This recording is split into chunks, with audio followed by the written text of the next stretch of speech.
Guys, okay. Dito tayo guys, namano ako ng bayaw ko. Kumala muna ako. Dito tayo guys. So, mga panlaban niya to guys. Dito tayo mga ibang manukuha niya guys. Kung titignan niyo, di ba? Paikot yan. Dito yung taniman yan. Diba dito yan guys.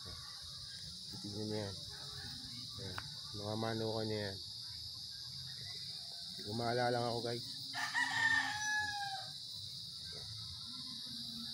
Hindi naman mahilig magsabog niyan. Wala ko nabibreed din ako pero hindi naman ako nagsasabog.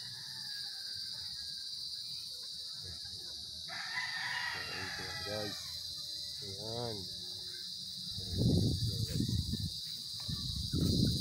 Putik. Putik. Ayan ito yan guys. Ito guys. Ayan. Ayan manok nyo guys. Babae nakatali. Ayan.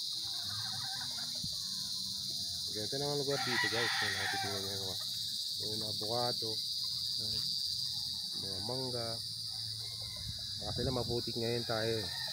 Ayan, mga tinali niya. Ayan guys. Ayan. Diba? Dito lang yun siyempre. Magmamanok ko. Kasi yung mga extra income yan guys pag mga backyard farm. Tsaka naka-register sa ano WPS ba yun? Yun, naka-register yan. Kaya mahal din yung pagbenta ng manok niya. Kahit sabihin mo backyard farm yun, may pressure rin yung ano niya. Kasi hindi naman ordinaryong manok ng ano to magaganda rin yung mga bloodline. Magaganda bloodline yan. Yung iba niyang lahi niyan imported pa yung iba.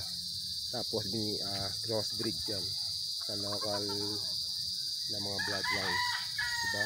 Ang ganda ng mga bloodline kasi nga ano yun, yung lahi ng mga imported. Yan. Kahit sabihin mo backyard farm yan, kikita ka pa rin. Pinakamahirap lang dito guys yung maintenance yung maintenance na pinakamahirap dito pero siyempre kung meron kang income, kompleto yung mga materialis na yan. Ano yung mga materialis na yan? Vitamins, yan, diba? Iba dyan, alam nyo na yan guys, yung mga nag-aalaga naman. Nandiyan yung mga materialis na yan, vitamins, mula pagkasisiw, ano na yan, patak-patak pa yun sa tuturo. Mga vitamins, mga antibacteria. Saka siyempre yung mga taong pumapasok dito, mga ganito lang mga sakit. Katulad ko, pumasok ako.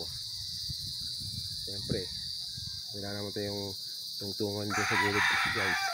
Yan. So kaya magmanukan. Extra income kasi yan. Pagkatala lang guys, uwi na ako kasi ayan makulimlim na guys. Makulimlim na. So uwi na ako. Sige guys, bye.